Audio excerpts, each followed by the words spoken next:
जब भी हम अपने बच्चों को नंबरों से मापते हैं, एक बच्चा है जिसके 70% मार्क्स हैं और एक बच्चा है जिसके 50% मार्क्स हैं, हम उनका कंपैरिजन करते हैं, तो फिर हम बच्चों की वैल्यू लगाते हैं कि ये जो बच्चा है ये नालायक है और ये जो बच्चा है 70% वाला ये लायक है। आप मुझे देखें, मेरी पूरी लाइफ इसी सर्कल के गिर्द घूमती रही है। पूरी ज़िंदगी मुझे ये बताया गया कि जो आपके मार्क्स हैं वो मैटर करते हैं। मैंने हर क्लास में टॉप किया, लेकिन जब मैंने ग्रेजुएशन में जाके सेकंड पोजीशन ली, आप यकीन करो कि अल्लाह गवाह है कि हमें ऑफिस में इंटर नहीं होने दिया जाता था। हमें कहते थे कि जॉब्स हैं ही नहीं, हम कहाँ से दें। हमने अपने डिपार्टमेंट वालों की मिन्नत की कि यार हमें इंटर्नशिप ही दिलवा दो, और हमें इंटर्नशिप भी नहीं मिल रही थी।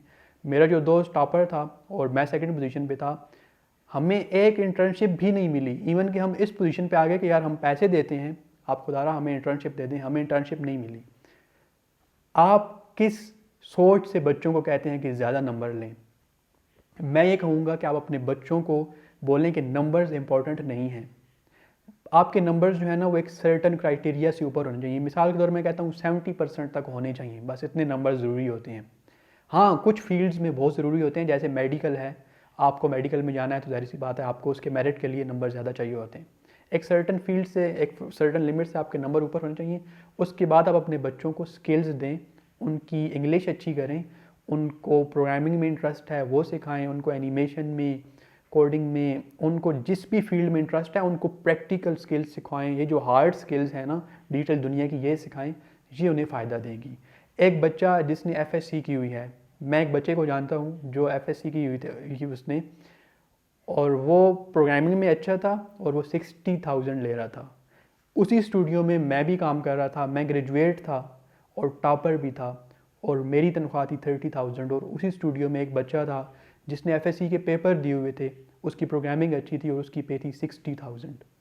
ये जो टीचर्स बच्चों को कहते हैं कि नंबर लेके आ जाओ, क्या आप क्या करोगे इनका? आप हकीकत क्यों नहीं बताते हैं? आपके सामने मिसालें फेर रही हैं। खुदा रहा आँखें खोलें, बच्चों को सही बात बताएं और इन बच्चों का जो मुस्तकबिल है उसको ख़राब ना करें।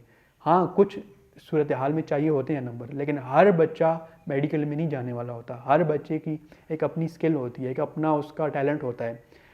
अगर आप बच्चों को कंपेयर करते हैं ना तो ये ऐसे है, आप एप्पल को ऑरेंज से कंपेयर कर रहे हो। एप्पल जो है उसकी अपनी प्रॉपर्टीज़ हैं, ऑरेंज जो है उसकी अपनी प्रॉपर्टीज़ हैं। हर बच्चे को उसकी सलाहियतों के मुताबिक लेके चलना चाहिए। किसी को भी ये मत बोला करें कि तुम्हारे नंबर कम आए हैं, तुम तो इस काबिल ही नहीं हो सकता है वही बच्चा जाके कल एक बड़ा बिजनेस खोले और आपके बच्चों को भी नौकरी दे रहा हो। और मैंने देखा है कि हमारे साथ ऐसा हो रहा है कि हम लोग टॉपर हैं, ठीक है, और हमें जॉब्स ही नहीं मिल रही हैं। और हमारी कुछ लोगों को ऐसे मैं जानता हूँ जो मेरे जूनियर थे या जो मेरे सीनियर थे, बहुत नालायक थे अपनी क्लास में, लेकिन उनकी लॉजिकल स्किल्स बहुत अच्छी थी। कुछ लोग बहुत टैलेंटेड थे, नंबर उनके अच्छे नहीं आए तो कोई बात नहीं है, लेकिन वो उन्होंने क्या किया कि बिजनेसेस बना लिए हैं, सबको रख लिया है, जॉब्स दे रहे हैं सबको। सो मार्क्स डजेंट मैटर।